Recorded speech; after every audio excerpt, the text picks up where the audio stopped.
This show is clean. Howdy. Pretty much. Mike's Daily Podcast. Episode 749. Hi, it's Mike Matthews broadcasting from the last place on earth located somewhere in Podcastro Valley, California. Today, Chely Shoehart, Floyd the Floorman, John Deere the engineer, plus it's part 2 of my Into an Interview with singer-songwriter KYE ALFRED Hillig. And we'll find out why I don't wear Abercrombie and Fitch Mike's Daily Podcast clothes, and soon you won't either, even though you might get the itch. Mike's Daily Podcast To try to date one of their models. Yeah, they're generally hot and also too young for me, so I say that's not something on my itinerary. And last show, Valentino and Bison Bentley fought and made me into a Mike's Daily Podcast. I couldn't come up with a finish to that line, so I'll just say they fought and made up, and then Mike's they left to drink Daily at a microbrewery. Podcast. It was an exciting show last show. Yeah. Of course, we had part 1 of the KYE ALFRED Hillig interview, and today we have part 2. We get into some interesting topics and hear some more great music from him. And then, oh, look who just walked in. Hello, Mike Matthews, Chely Shoehart, gift shop supervisor, and what's that about Abercrombie and Fitch? Yes, there's some interesting news about them I'm going to tell you in a moment. And also, I wanted to tell you that I'm getting sick of people that name drop. And who are some of the people that name drop, Mike Matthews? I'm not going to name drop those people. But I was at a microbrewery in Half Moon Bay yesterday with Basil the Boxer. Oh my god, he's like so cute and you just name dropped. I did. And we were at this, and we're sitting outside, and it's a sunset going on, beautiful day in Half Moon Bay. They've been having great weather lately. I just posted a picture on my Instagram of the incredible sunset I saw yesterday. It's just like the water's warm and it's pretty clear, which is not the case usually at Half Moon Bay. I'm sitting by this fire, drinking a delicious beer, and there are these ladies that sit down, and they announce to me and the other people sitting around this fire that they are, in fact, the people that sing at this place with a blues band that I'd never heard of. First off, when you talk to someone for the first time, you talk about things, you start off with the, oh, beautiful weather, isn't it? Oh, this is a nice fire we're sitting around. This is a cool place. You don't just immediately go, I'm singing for a blues band that plays here. Bleh. And then you don't say that, oh, wow, this is interesting. I'm sorry, I'm looking at my smartphone, and I get like these little notices from Instagram when people are commenting on things, which they hardly ever do. But this one gal that I met in Santa Cruz says that we should do a beach day soon. She wants to get together, and I haven't heard from her in months. I just posted that, like I mentioned, that picture from Half Moon Bay. So perhaps I'll be having a beach day in my future. And hopefully these 2 ladies won't show up again. They won't. But then they proceed to tell me that they know the guy who taught Tony Bennett the guitar. Who gives a rat's ass? Look who else just walked in. Hello, Mike. This is Floyd the Floorman. And this is John Deere, the engineer. Mike, it sounds as if you were annoyed by those ladies. Yeah, I am, basically. Name drop. When you name drop, an angel gets his machine gun out and gets ready to shoot you. Don't name drop. What do you think about that, studio audience?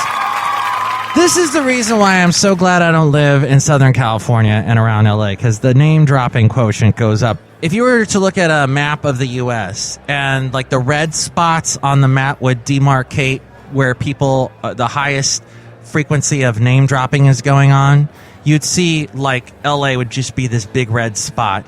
And then all around the US, anywhere alcohol is served, there's red spots. Because people, the people that drink a lot seem to be the ones that name drop a lot. Because this person not only name dropped all this stuff, but then also name dropped the big name drop of all time, Jesus. She started talking to us about Jesus. So basically, these two ladies were trying to look important to us, and we're trying to get into heaven. Mike Matthews, I just heard that angels carry machine guns. I'm like so scared. Yeah, it's kind of like that movie. What was that one? Constantine.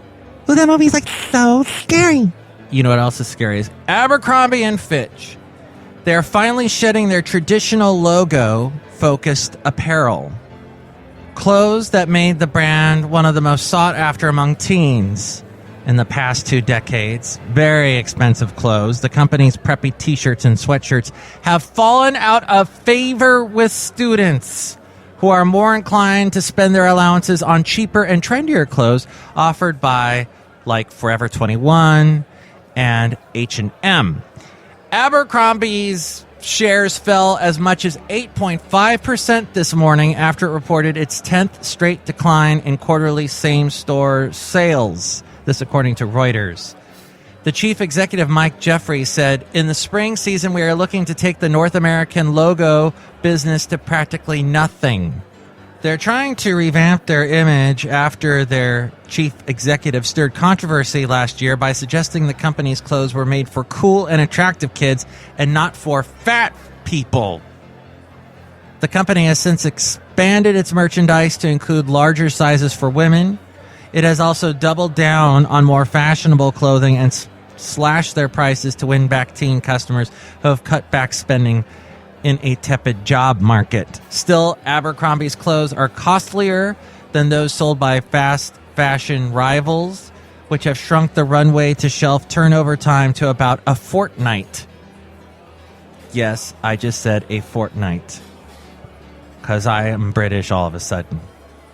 While a pair of women's skinny jeans from Abercrombie would sell like $75, they would be. The same cost at Forever 21 or H&M would be $10.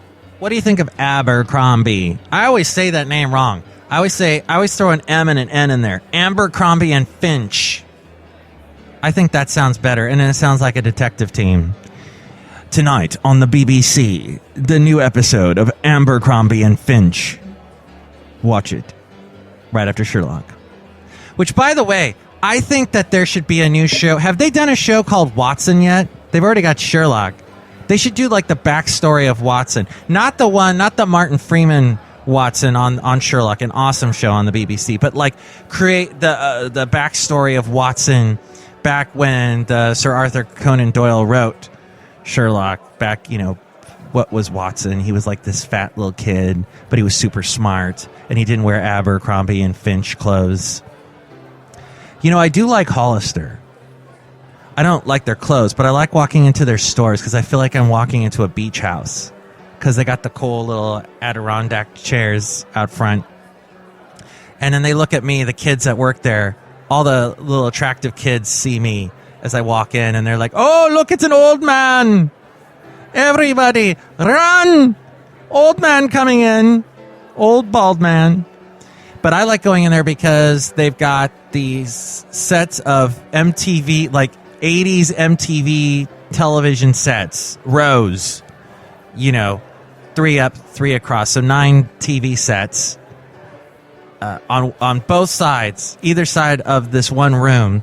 And they are showing live footage of the Huntington Beach Pier, which, by the way, that has to do with today's show because I'll be talking about the podcast picture a little bit later on.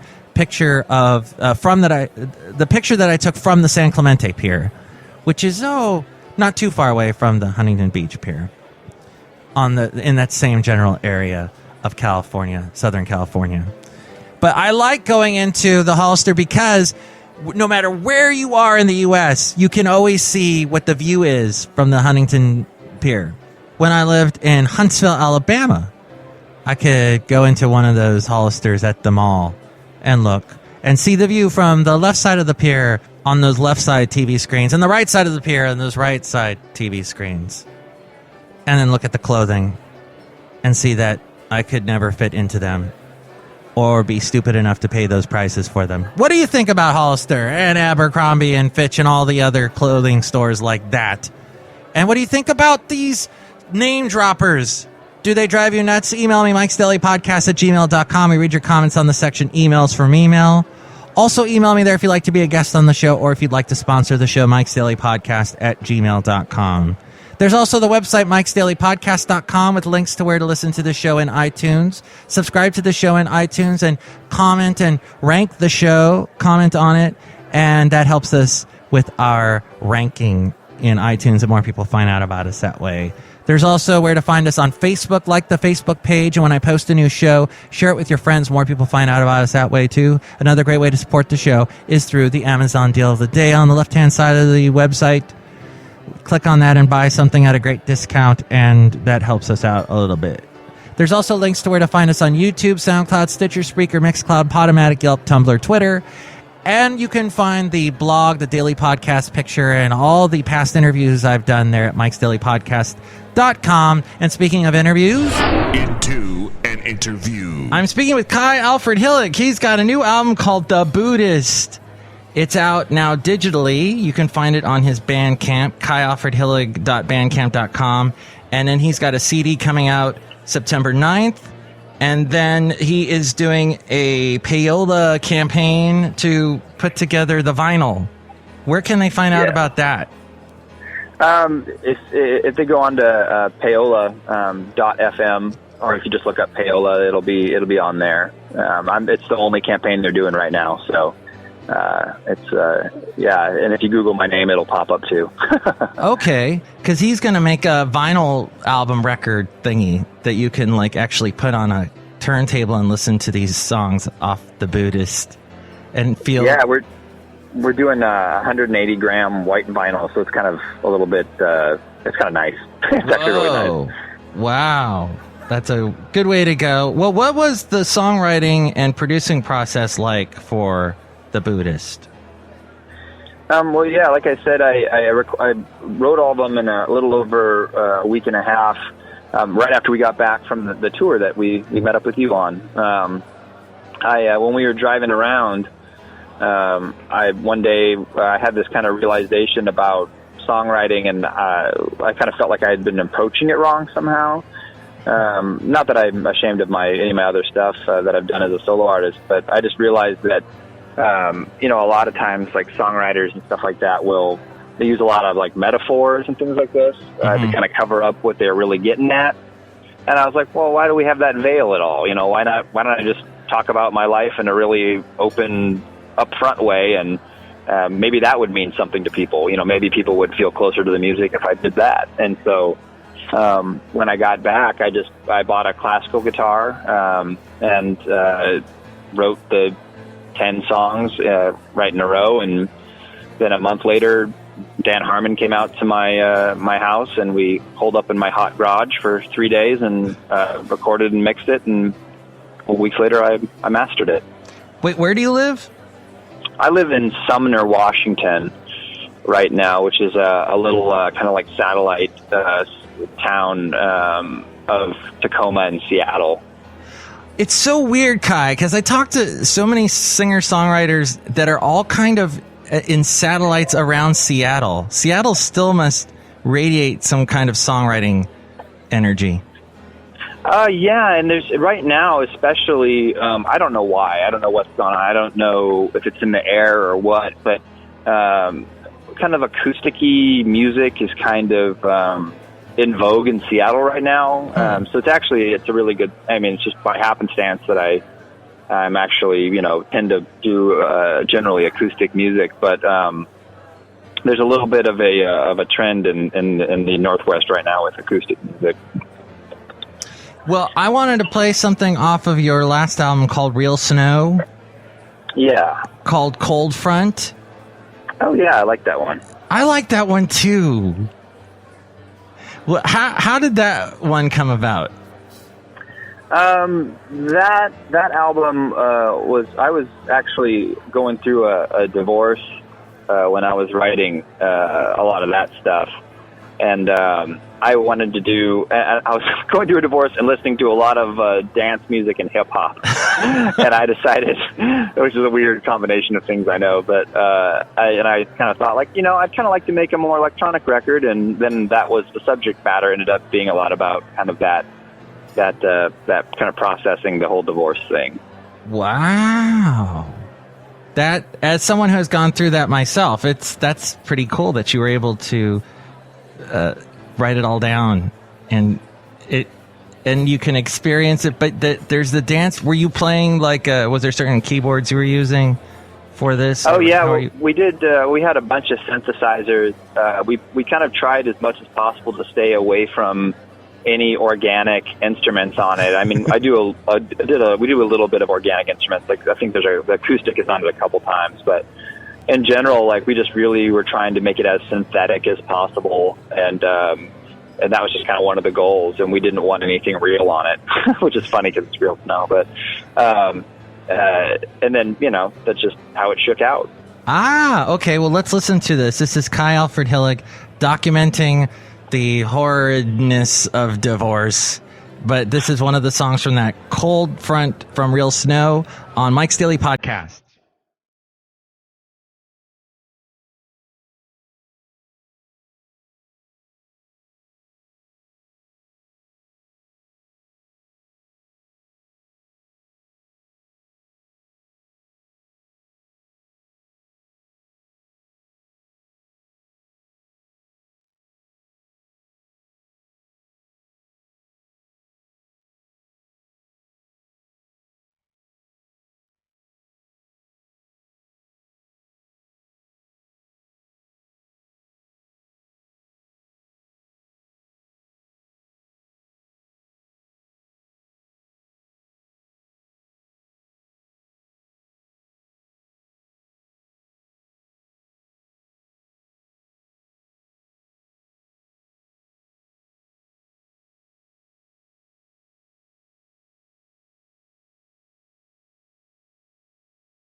KYE ALFRED HILLIG. God, I love that song. As we go outside of the last place on Earth, where we bring you Mike's Daily Podcast, somewhere in Podcaster Valley, California. That is Cold Front. We're going to hear a song from his latest album, The Buddhist, and talk to him some more with part 3 of my Into It interview with KYE ALFRED HILLIG tomorrow. And here's today's podcast picture. Yeah, so I was at the San Clemente Pier, and I took a picture. This was a couple years ago, and it was just so neat to see there's the train and palm trees and sand. It's exciting. So you can see that picture now at MIKEs-DAILY-PODCAST.com. Mike, you really sold that picture. Benita, what are you doing here? I don't know. I just thought I'd show up because you were talking about a beach, and I wanted to show up my new swimsuit. That you're wearing a bikini, not a swimsuit, because there's more skin than you would see on a swimsuit. Why are you obsessed with this? I don't know. Chely, look, it's Benita.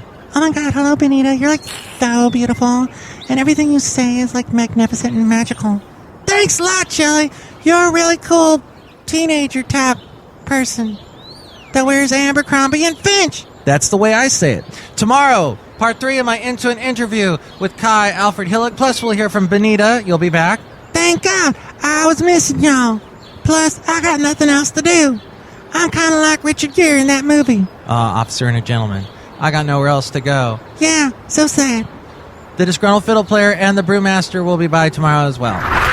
Mike's Daily Podcast is written and produced and performed by Mike Matthews. His podcast is super easy to find. Download or listen to his show and read his blog at MIKES-DAILY-PODCAST.com. Email Mike now at MIKES-DAILY-PODCAST@gmail.com. See you tomorrow. Bye! Floyd the Floorman, John Deere the Engineer. I can't go into Abercrombie and Fitch stores because the first thing I see is a huge framed picture of abs. It makes me feel so inadequate. Mike, you got a great body. It's from all that walking you do with your dog Basil. Mike, I was going to suggest that the last place on earth needs more abs art.